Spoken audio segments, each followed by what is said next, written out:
truly African.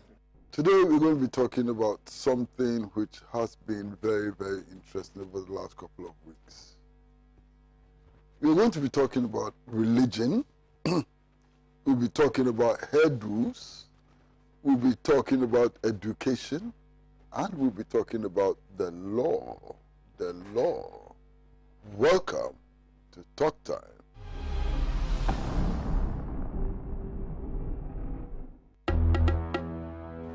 Hello? Oh, Sisiana sound. Okay, why? My wife comes and send a message you. Hello? What's happened? It's a child who be a quiet say what? I dare say, Besides, friend, I'm so here. You have not tested messages here. And our officer, so I'm toilet time. She says, I mean, so we a guy man and may young who could look cry. And also wants a family drilling company limited for Kana. what's the name? Family Dwelling Company Limited. Ye two borehole, biofuel, biogas, swimming pool, plumbing works in Naso, ye be, Frey 0240 333 111 and NASA 0244 144 822. Miampa and you want swimming pool on me see? Me want to will be here. Family dwelling I want family dwelling. Me out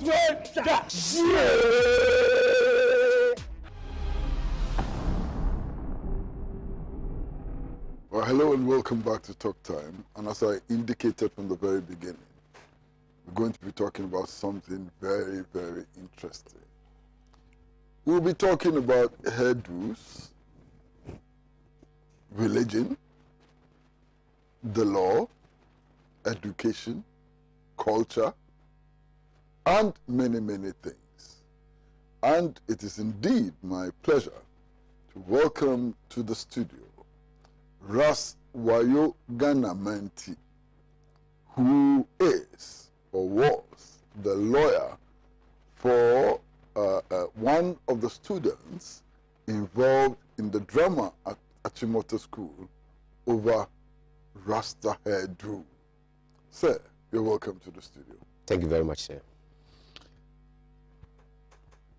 Your name is interesting. I mean, normally it's Rastafarians who call themselves Ra. Are you a Rastafarian? Yes, I am. But you don't have the hairdo. I used to have it. I had it for almost 7 years. I think from 2005 until 2012, 10 thereabouts. I think, yeah, no, 2012, so for almost 7 years. When I was at the law school and about to be graduated to be called to the Ghana bar. And I could have some signals as to how conservative the bar is. And it is said that you are called to the bar. You don't pass to the bar. What that means is that you could pass all the courses, but it is left with the General Legal Council to decide whether to call you or otherwise. And even before we finish our part 2 and waiting to be called, I could have some signals. I felt that the profession itself will have a certain stereotype way of looking at things, to the extent that, are you going to have your cases sailed through as they are supposed to be? That was the signals I was picking. Are you going to have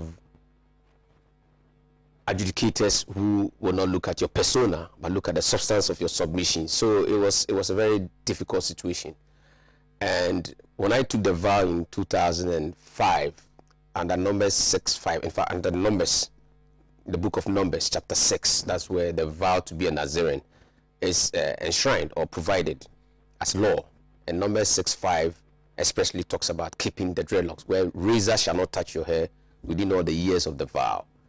I was very much clear as to what to do. But when I started seeing these things, the question is, you are just closer to a very major chapter in your life, to be a lawyer, and your family, your friends, and well-wishers, everybody is looking up to you. Somebody is even waiting for you to come and assist in a matter that might arise. And if tomorrow it is heard that you were not called, not that you didn't pass, but you were not called, I will have to litigate that. And how fruitful that will be a different chapter.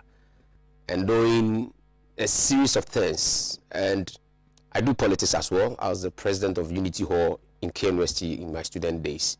When I went to do national service at the Attorney General's department in Wa, I was the national service president during my time in the Wa municipality. So I do politics, and looking at how our society see these things, will my hairstyle beside my legal profession also be welcome in the political landscape of this country? Because we have this strong desire to do this politics, and we want anything that will be misconstrued and taken us aback. So I have to renounce the vow, and that is one thing. And like you said, we'll be delving into it when you ask the questions and they lead to those answers. Some citizens, or most citizens, do not know that you can take the vow and renounce the vow. So in Numbers chapter 6 verse 5, you can take the vow where razor will not touch your hair. But when it goes down in the chapter, you can rescind the vow at any time. So I can decide to have the vow for 10 years. Let's keep the dreadlocks for 10 years. After 10 years, if I rescind the vow, Number 6 gives me what to do, to take off the dread, go through some sacrificial way of even burning it and all that. So when I had these signals, I decided to renounce the vow, so that I'm not met with these confrontations, and rather become a survivor to help the generation that comes after me in advancing their rights. And this case is exactly one that falls within the intention I had at the time when I renounced the vow. So I'm a Rastaman. So how deep is your religious commitment when you can renounce it for convenience?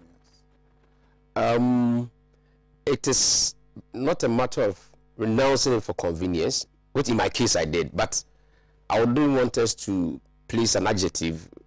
The Lord of Hosts indicated the process in getting into that vow, and the Lord of Hosts himself indicated how you can come out of that vow. So it's a matter of, for the rest of your life whilst you are under that vow, then you keep the dread.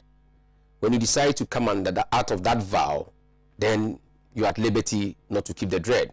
Because, for instance, if you're under that vow, it's not only keeping the hair alone, you abstain from, viewers, this is hard to say, but you have to say it. You abstain from dead bodies. That's to say that if you carry the dreadlocks under the vow, as an adherent of what is in Numbers chapter 6, you don't go in contact with dead body. So what that means is that a relative can even pass, and per your vow under the Nazarene structure, as in Number 6, you shouldn't go and look at so far past the deceased or that. You don't do that because you're under that vow. You abstain from alcohol. So it's a series of commandments. It's a series of things, of which the keeping of the locks is just one of them.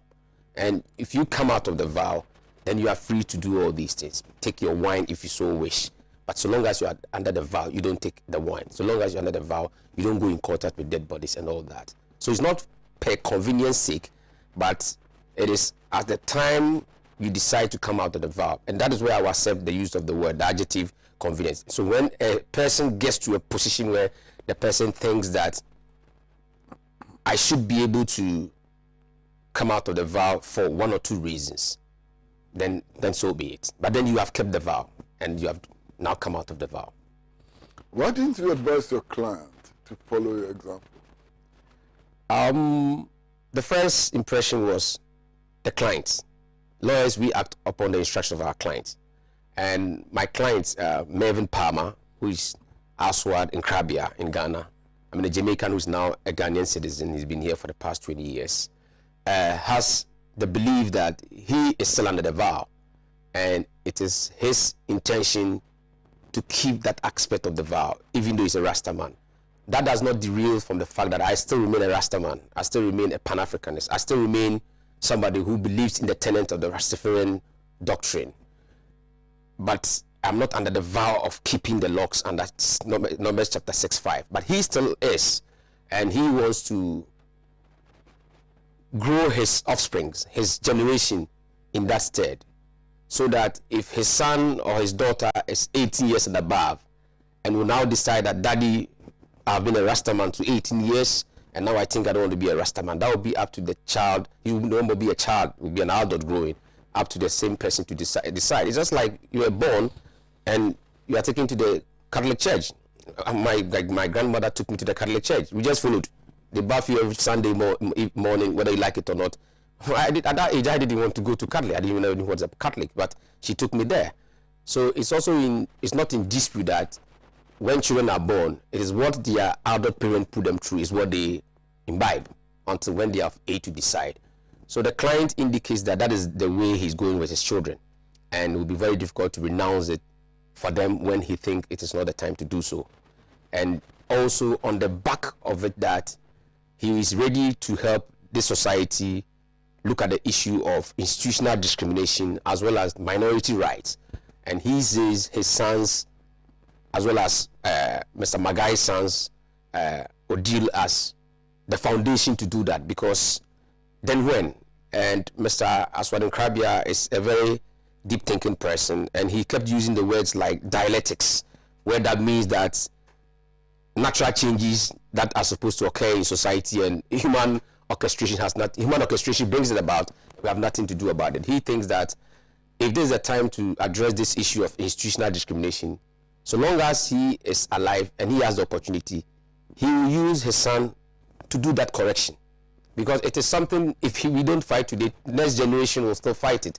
Kids who are born into Rastafarian home is not ending today. The next generation, it will be there, and it's part of our human existence. So he felt that it is an opportunity to use. If he was having somebody's case, he will still be out there helping to advance that. And he felt that it is divine orchestration that his son is rather the victim. So he has the ultimate course of action. In fact, he has the right to use his own case to advance the struggle he would have done in any way. And so it's the client who indicated that he believes his son's right to manifest the religion that they are following is paramount, and he will keep to that until the son grows and says otherwise. And then also it's a foundation for the fight against institutional discrimination and minority rights. And as lawyers, we stick to our client's desire. Is Rastafarianism a religion? Yes, as we speak today, not even on the back of legal analysis or legal pronouncement, but it's always been a religion, because the Rastafarian doctrine is intertwined with the Ethiopian Orthodox Church.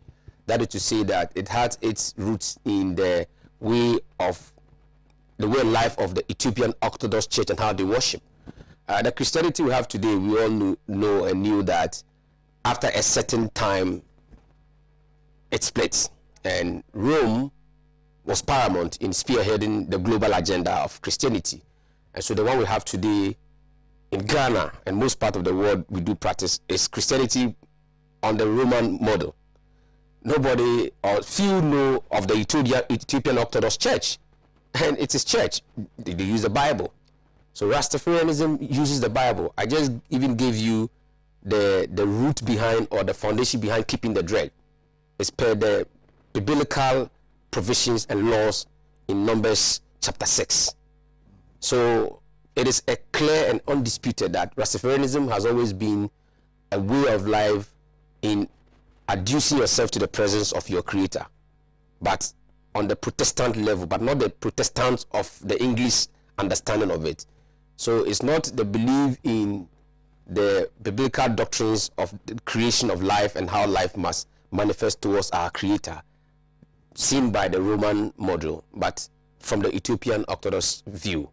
And so it's a religion. And today, as we speak on this important network of Pan-African TV, judicial inroads have also made these pronouncements. Cases in the US, cases in South Africa, cases in Zimbabwe have all established Rastafarianism to be a religion. In fact, in the recent matter that is a cause for this discussion, it was not in doubt whether Rastafarianism is a religion or not. It was not a case to be contested. Both parties, both the applicant and the respondent, understood that we are not here to debate this. It's not in doubt. It's not an issue. In law, when we say something is an issue, it means that is what the court must determine. So it was not an issue whether it's a religion or not. And even the manifestation of your religion, as in keeping your dreadlocks by Rastas, was also not an issue. So it is now notoriously known globally and accepted, both from empirical practice as well as judicial inroads. Rastafarianism is a recognized global religion, but in the minority. Well, viewers, we are in a conversation with Wayoe Ghanamannti, and we are talking about the developments at Achimota School involving whether or not to allow persons with dreadlocks into the school. We're now going to go on a short commercial break. And when we come back, I'd like to find out from Wayoe Ghanamannti, the lawyer for the applicant. I hope I'm right. That is so. What were the matters in issue in the court? Substantively, what were the matters in issue in the court? Short break.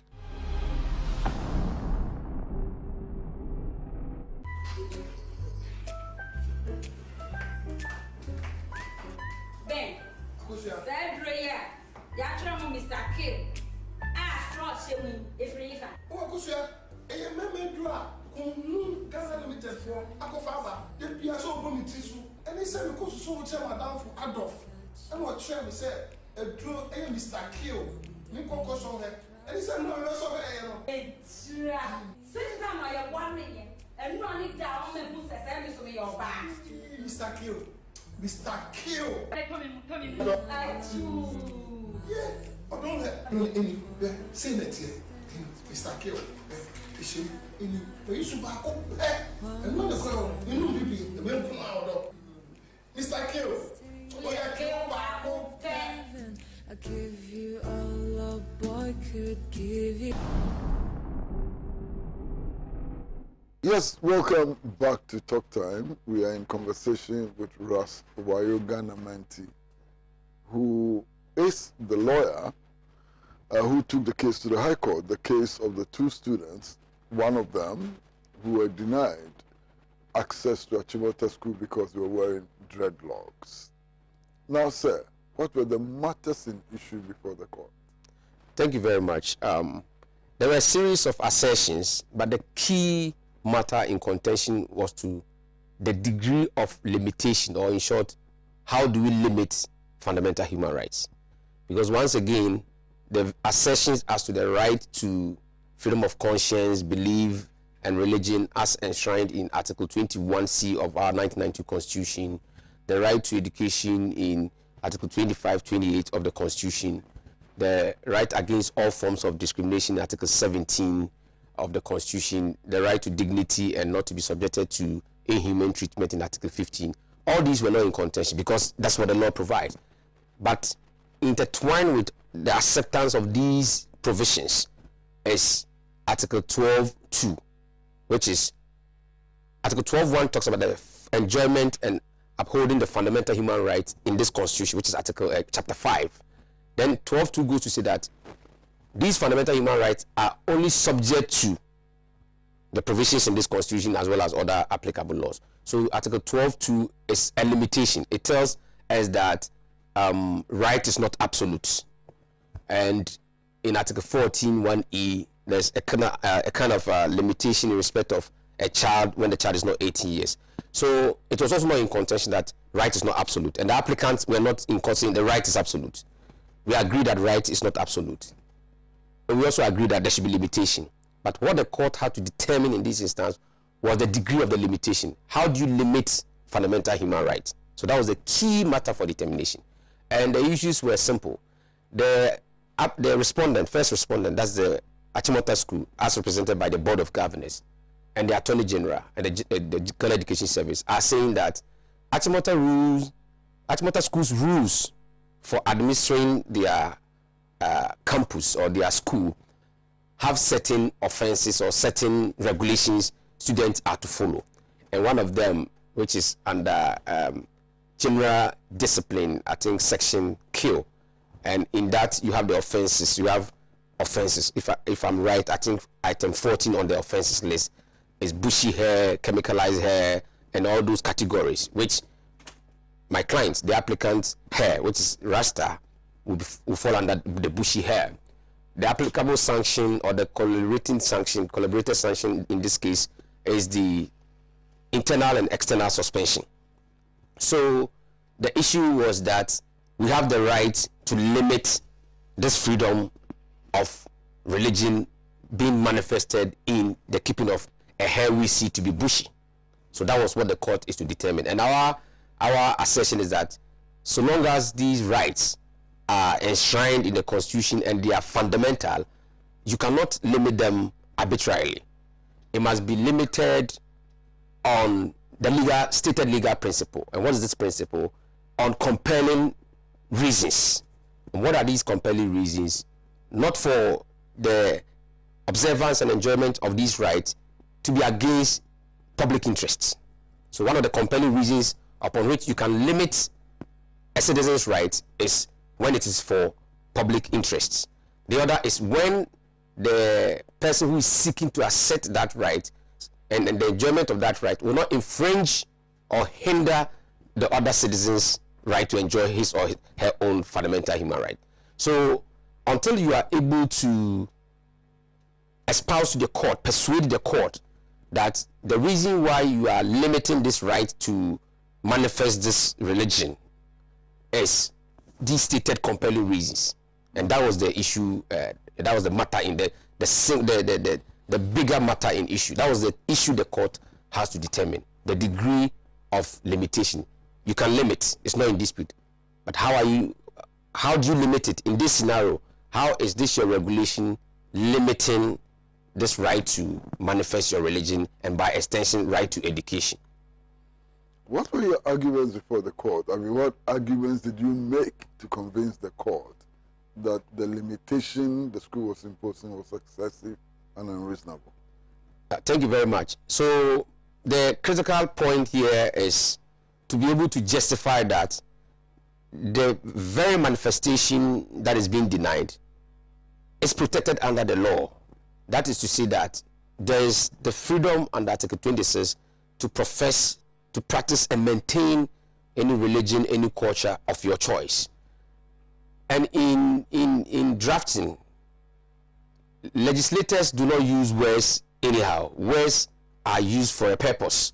So for instance, if Article 26 is saying every citizen has the right to profess, to practice, to maintain, it is a very tall order when we interpret what that means. So our argument is that the keeping of the dreadlocks itself is founded in the Bible, as we have said. So the applicant traces that manifestation from a reliable source, which is not in dispute. And under our laws, he has the right to maintain it. So if you have a regulation that simply says that you cannot come to Achimota with bushy hair, vis-a-vis the maintenance of that manifestation of your religion, you should weigh it in respect of the compelling interest. So now, the argument from the respondent is that they do so for the sake of discipline, they do so for the sake of uniformity, and they do so for the sake of hygiene.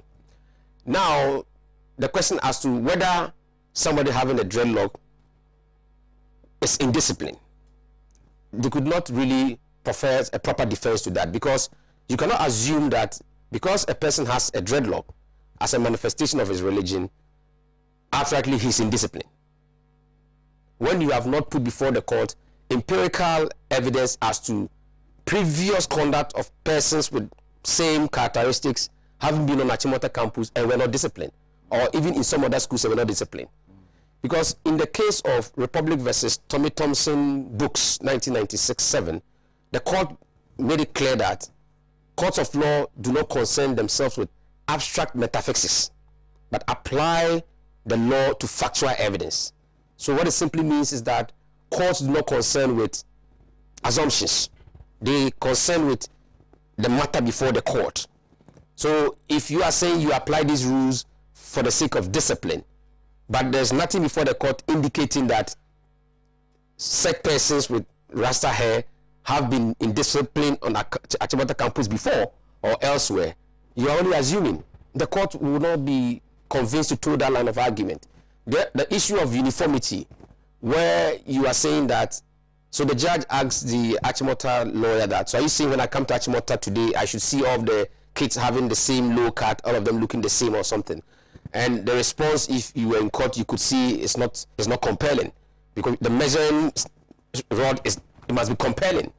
And the answer is that yes, my lord, so that you're able to see them. But the idea is that, are you saying that if somebody has a low cut and somebody has a dreadlocks based on the manifestation of his religion, are you saying that is not uniform in administering your school? Are you saying that can stampede how administrators would administrate the affairs of the school? So you get to see that all the opposition was not compelling. The other issue of hygiene, and I remember the judge asked the Attorney General, the Chief State Attorney, and it's a Chief State Attorney for that matter, so it's a senior person on the ladder at the Attorney General's department, and the response was, my lady, because when kids at their age have lice in their hair and all that, and some persons in the court felt like, really? So are you preempting? Are you assuming that somebody has dreadlocks, so he has lice in his hair? So in totality, the reasons being advanced to be compelling upon which you can limit somebody's fundamental human rights were not compelling enough. They were not strong enough to tilt the balance in favor of their opposition. And we consistently hammered that unless these reasons for uniformity, discipline, hygiene, which is the main reason for the rule, should be able to overturn the advances of the strong provision of the right to manifest your religion, must be able to overturn the strong provision of Article 17 on non-discrimination in respect of any disposition as to race, religion, gender. And even in some of our submissions, which the judgment has come today, the judge did not really talk much about that. The judge in this very judgment depended only on the violations and did justice with the violation, which alone has given us a good ruling. But to your question, even the rules that Achimota SF applied or were applying, the sanctions are internal suspension and external suspension. It is nothing like denial of admission.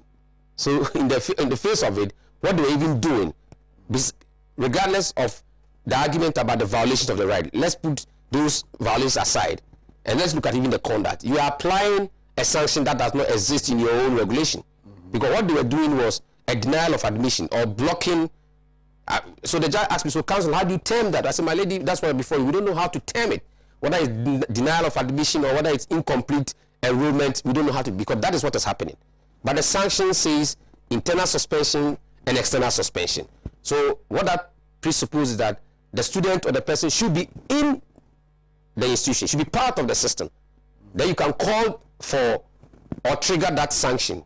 Call parent and said, your son is having a bushy hair and our rule says, so they were supposed to be in there before they applied what they applied. But here in the scenario we had is that they were even denying them getting in there. So these are other aspects of the matter which the court really didn't dwell on. Because if you have a reason to justify a judgment, you can as well go with it. And the judge's thinking was that even on the violation alone, I can make a pronouncement. But beside the violations, the rule itself that is being applied was basically a weak one. You have worn dreadlocks before? Yes, please. For some time. Now, when the issue of health is raised, what's your reaction? It was one of the weakest links in the whole argument, and I felt very much confused because, like you've said, wearing my locks for almost 7 years, I treat my locks almost every day. Because I went to KNUST, started my first degree in law with my dreadlocks when it was 1 year old, so it was barely at the infant stage.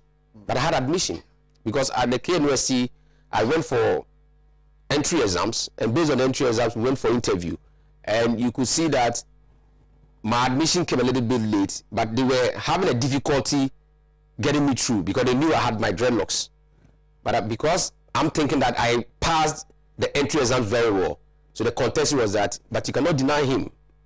That's my thinking, because if I had not passed the entry exam very well, they could easily have discarded my application form.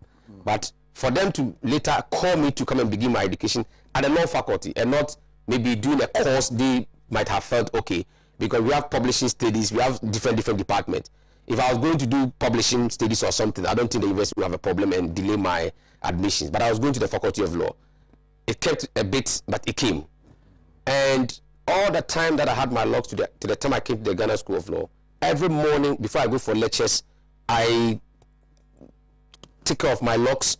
I roll it nicely so that if you are even looking at me, because at the law faculty we wear our jackets and our tie, so you're looking more formal. So I need to get my locks looking that way so that you don't see me sitting in the classroom like people will see unkept or something. So when this argument of hygiene was thrown in there as a defense for limiting the right, fundamental human right, it was a very weak link, because you don't know what it takes in the life of a dreadlocks person and how the person keeps his hair. I'm very much aware that Mr. Nkrabia takes his sons to do some bit of bathing and washing. They can go to the waterfalls and you see water falling on their locks and washing it. So hygiene shouldn't have been raised in there, but that was one reason they advanced for the reason to limit the entrenched provision of right to religion and to manifest it. Well, viewers, we are talking to Wayoe Ghanamannti. He's a lawyer, and he's not just an ordinary lawyer. He's a lawyer who has been very, very busy in the courts, defending the rights of persons who wear dreadlocks to education. We're going to take a short break, and when we come back, I'd like to find out what the future holds for these kids. I'd like also to find out why there's so much prejudice against Rastafarians. Short break.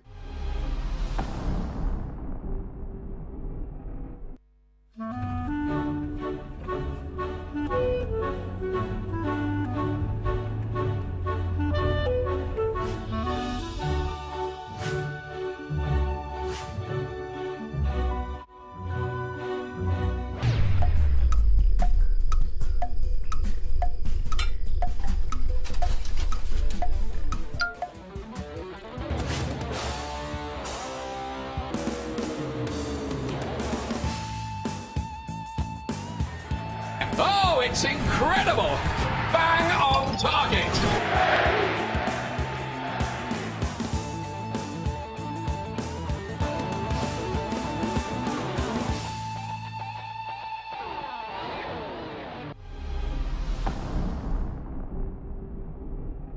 Welcome back to Talk Time, and we are in conversation with Wayoe Ghanamannti. He's a lawyer on the case of the wearing of dreadlocks in schools. Now, sir, obviously one of your arguments is prejudice against dreadlocks and Rastafarians. Obviously. Yes. Why is there so much prejudice against the wearing of dreadlocks and Rastafarians? I would answer that with two notions I have, which I think cuts across. The first one basically is on the general assumption of being unkept, because you see, we equate that to the unfortunate life situations that some other persons could encounter in life, i.e. somebody who might have mental problems or challenges. And because in our society, in our African setup, when people have mental problems, we don't have a quick response. So we see them all over in town, all over in the city, all walking around, unlike some other jurisdictions in Europe. You cannot say we don't have mentally challenged people in Europe. When I was in London, or when I was in the UK some few weeks ago, I never really saw such a person on the street. But I knew people were doing caring, where the caring they are doing, they go to care homes and care for these persons. In these care homes, there are people with derailed minds. So our situation is that we have ours roaming our streets. And when they roam the streets, they are not cared for. These guys, when they are in Europe or in other countries, if they are also to roam on the street, definitely they will get to that posture we see our people. Because if you are walking on the street and you are not even minded to go and take a shower, to look at it, then you become that include that dirty person on the street. So we leave our friends, brothers, sisters, and countrymen who have mental challenges to roam on the street without properly caring for them. So in a year or two or more, we see them look unkempt, and the hair is a clear picture of it. So we equate the wearing of dreadlocks to the picture we see of our brother or sister or comrade on the street having that unkempt hair. And straight away, the comparison is there, that this dreadlocks you are wearing is like this dirty person or this mad person on the street. And somebody who is listening to me could disagree, but that's one of the notions I think has brought us this far in this level of prejudice. The second one is in respect to the aligning Rastas or people with dreadlocks to smoking of marijuana, and where people have also concluded that the smoking of marijuana is bad or is not good or is so deviant. And I would support that with the current utterance from the Deputy Speaker of Parliament, Mr. Joe Sewusu. He's on record have been saying that Rastafarianism is akin to weed smoking.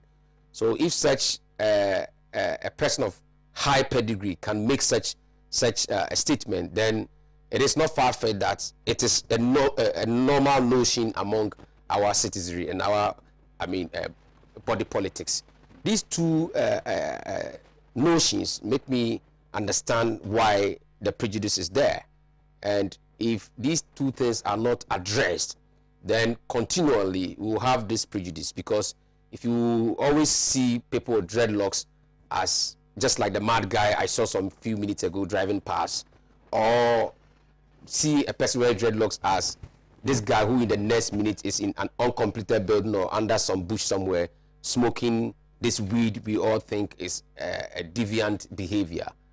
If these two things are not looked at holistically, then basically we would always have this prejudice against people who wear dreadlocks. Now, if you look at the Bible, and quoting from Romans, which you've done, it does appear that the wearing of dreadlocks on religious grounds prohibits the drinking of alcohol. Yes. It prohibits the seeing of dead bodies and so on. Does it also prohibit other intoxicating substances like marijuana?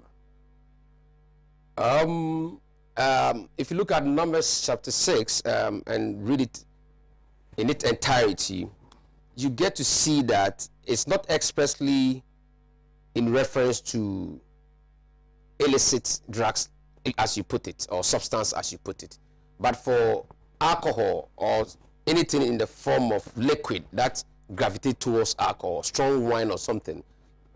The Lord of Hosts spoke about it, and it's clear that you desist from it if you're under this vow.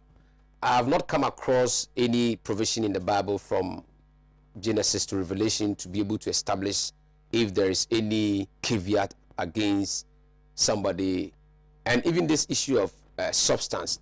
But what I can say is that in Genesis, after creation, the Lord of Hosts, we are made to understand, indicated that after he created everything, he looked at it and said everything he has created is perfect and is good for man's use, including the herbs we see.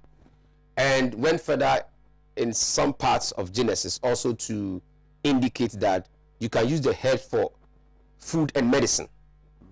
So if we talk about illicit substance, there's a difficulty for Rastas to equate that to mean herbs, because to a typical Rasta mind, a herb are the natural herbs so naturally produced. Just like in our country, Ghana, if you want to look at contumely and all those categories, if they fall under. So a critical Rasta mind's thinking is that if the Lord of Hosts said herbs for food and medicine, and cannabis in its form is a herb, then it doesn't really fall under what human beings properly so-called should be prohibiting or criminalizing. Sorry, decriminalizing. I mean, not criminalizing, making it a crime. So it's a difficult area. I don't know that if that is a subject on its own that must be looked at. With this whole call brouhaha, it's becoming a case that Rastafarianism and cannabis go hand in hand, and some people are now gravitating the argument towards that end. But that should be a different discourse, because to a typical Rasta mind, cannabis is a herb, and there are so many uses of the herb. You don't necessarily need to smoke it. You can boil it as tea or something, put milk or sugar or honey and drink it. You can use it for your creams if you want to apply it to your body. You can equally do soups with it, so as to say that if I live in the thick forest far away from Accra and I have some mushrooms and I want to do a typical soup in my mountainous settings, I can get this herb, and boil my soup, where cannabis can be in that soup with other herbs. So to a typical Rasta mind, cannabis is a herb. It falls among the category of herbs that the Lord of Hosts has created. But it's the uses that mankind has put it, and the tag that society has put it, either criminalizing it or making it be known as an illicit drug or substance. These to a Rasta mind is a different argument. And until that argument erupts, then we can properly situate ourselves to discuss it. So now the court has given its verdict. Are you completely satisfied with the verdict of the court? For now, we are absolutely satisfied, because the end result is what matters. We set out to bring to bear that there is a right to be protected. These rights are fundamental, and unless there are compelling reasons to limit or curtail them, any regulation, any lesser law, and in jurisprudence, the GRU norm is the mother law, the bigger law. And in Ghana, the Constitution is our bigger law. All lesser laws, regulations, acts should find their existence and potency in the GRU norm. So if you don't find your existence and your potency in the bigger law, that's what Article 1.2 says, you become inconsistent with the mother law and you are void or null. So we set out to let the court determine that there are some entrenched fundamental provisions that Achimota's regulation is inconsistent with and should not be allowed to stand, to deny the applicant their right, their lawful right to manifest their religion and by extension to educate themselves. So we are very much satisfied with the ruling. Well, viewers, we are still in conversation with Wayoe Ghanamannti. He's a lawyer. He represented one of the students in the Achimota school case over dreadlocks. We're going to take a short commercial break, and when we come back, we're going to be looking at the threats to appeal the decision of the High Court. Short break.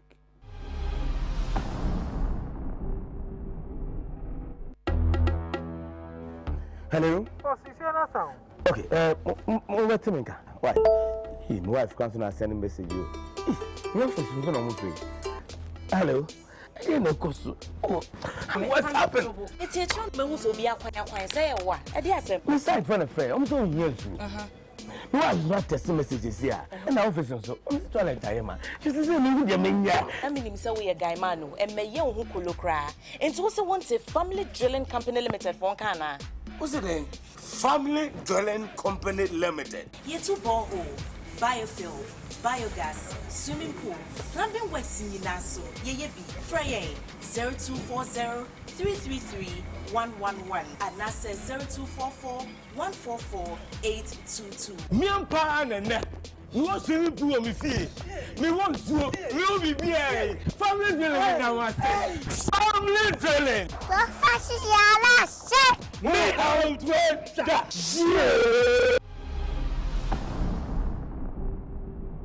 Hello, welcome back to Talk Time. We are talking to Wayoe Ghanamannti, the lawyer who represented one of the students in the Achimota school controversy. Now, the judge has given a judgment, obviously, in favor of your application. What do you make of the Achimota school's reaction? We are not too surprised because appeal in judicial adjudication is as of right, and our system is adversarial. Definitely, the losing party will always think that I have something to still grind with the so-called judgment creditor or somebody who has won a ruling or a judgment. So the laws permit them to appeal. The matter to be looked at is the grounds of appeal. And from where we sit, there's a threshold. You need to establish whether some new matters have arisen. New matters that, if they were present during the hearing of the matter, could have changed the verdict as it stands in your favor. You also need to establish whether some fraudulent activities or whether some fraudulent act was up there. And we all know fraud vitiates everything. So it will definitely collapse whatever hearing as well as the judgment. And then there should also be the threshold of that the judgment is against the weight of evidence on record, or there is some miscarriage of justice. So it is the content of appeal that matters, the grounds. And we have not received any appeal yet because we have not been served with any such process. We hear they want to do that. When they serve us with the process of appeal, we will read the grounds of appeal. And from where I sit today with you on this show, I am thinking that they cannot meet the threshold because no new matters have arisen. They cannot say any fraud occurred. And for them to say there's a miscarriage of justice will be a difficult one to prove because the judge listened to the case, upheld that the law, the regulation you are applying is not in conformity with the constitutional provisions. And on that basis alone, she's not inclined to grant your opposition. She expects you to limit rights by compelling reasons. You have not proven any compelling reasons to limit those rights. So for them to say there was a miscarriage of justice, they must ground that in law as well. And we are thinking that it will be a difficult one to prove. And with the absence of these thresholds, any so-called appeal will still collapse or it will be dismissed. And the appeal itself, at another point from where we sit as lawyers and from the client's point of view, especially Mr. Aswadin Krabia, because this action was not only solely about the two children, because the end target is to address institutional discrimination, minority rights, and all that. The appeal, in one sense, will allow us to delve further into these matters, because when the High Court gives a ruling or a determination, it is not binding on even another High Court, which is a court of coordinate jurisdiction. So another High Court today can also rule otherwise. A classical case is this issue to demonstrate, where some time ago a High Court gave Occupy Ghana time to go out there and demonstrate. Then another court says you can't demonstrate. So High Court of coordinate jurisdiction and rules are not binding. But when we go to the appellate court, what the appellate court will say will be binding on all the other courts.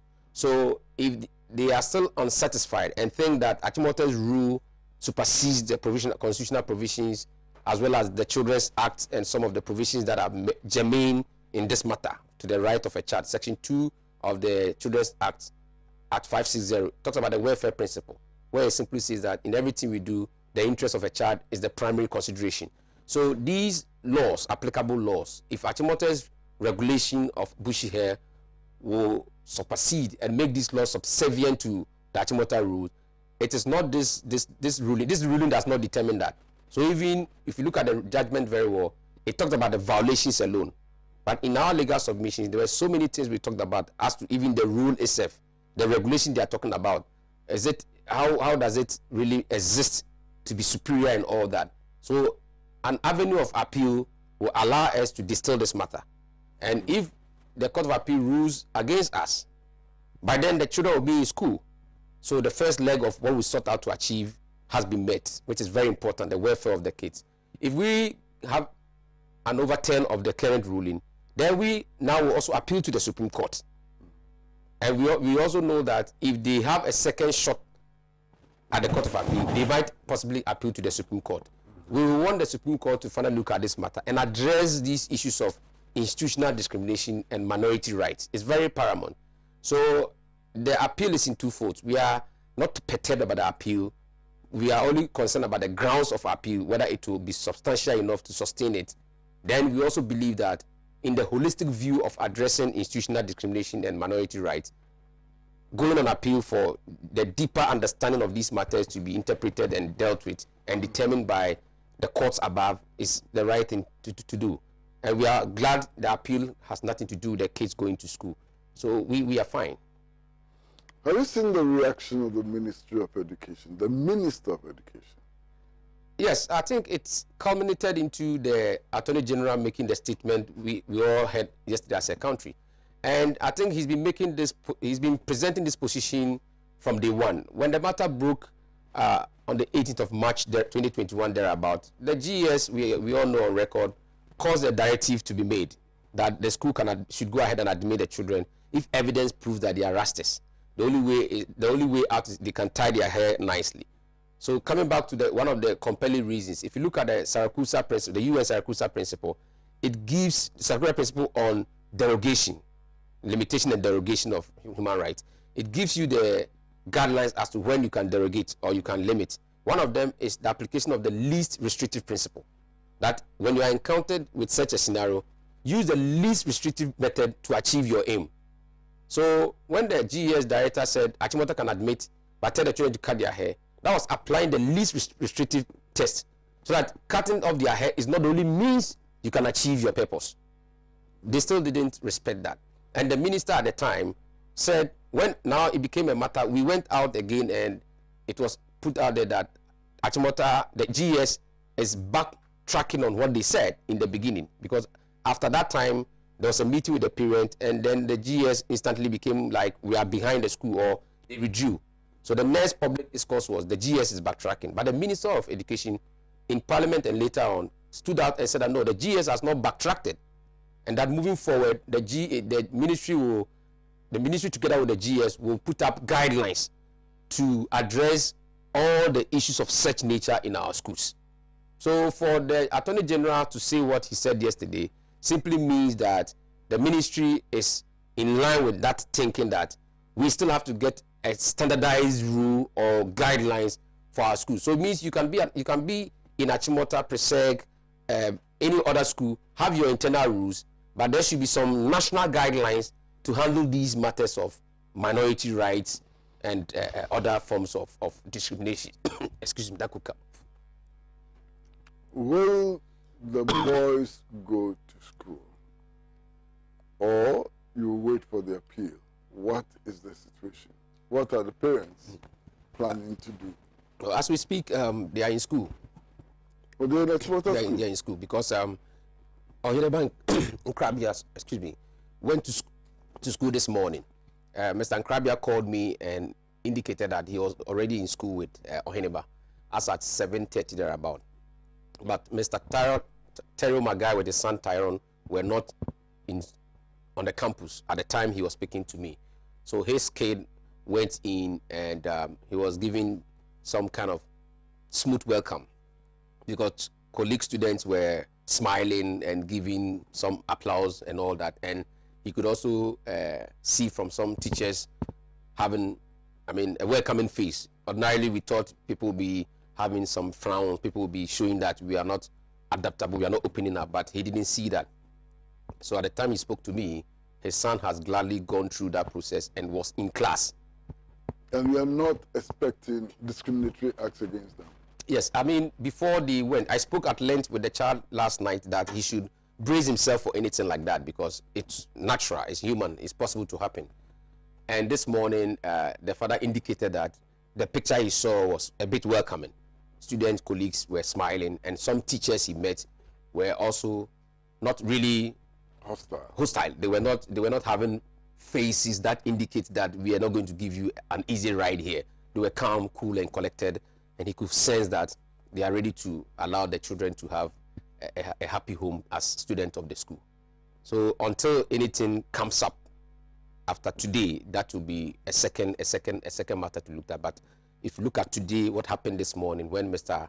Aswad Nkrabia took his son Ohineba Nkrabia to school, the atmosphere was welcoming. So thank you very much for coming to our studio. Thank you very, very I'm so grateful. Much. Well, viewers, we've been listening to Wayoe Ghanamannti lawyer for one of the students in the Achimota School saga. I've learned a lot. I hope you also learned a thing or two. We are going to pull the curtains down. We're going to pull the curtains down. But just a reminder that Pan-African Television brings you the best in everything. News, current affairs, sports, everything. So please stay with us until we meet again next week. Until then, it's goodbye from my producer, George Viner, and the boss director, Adam Lumo. Bye-bye.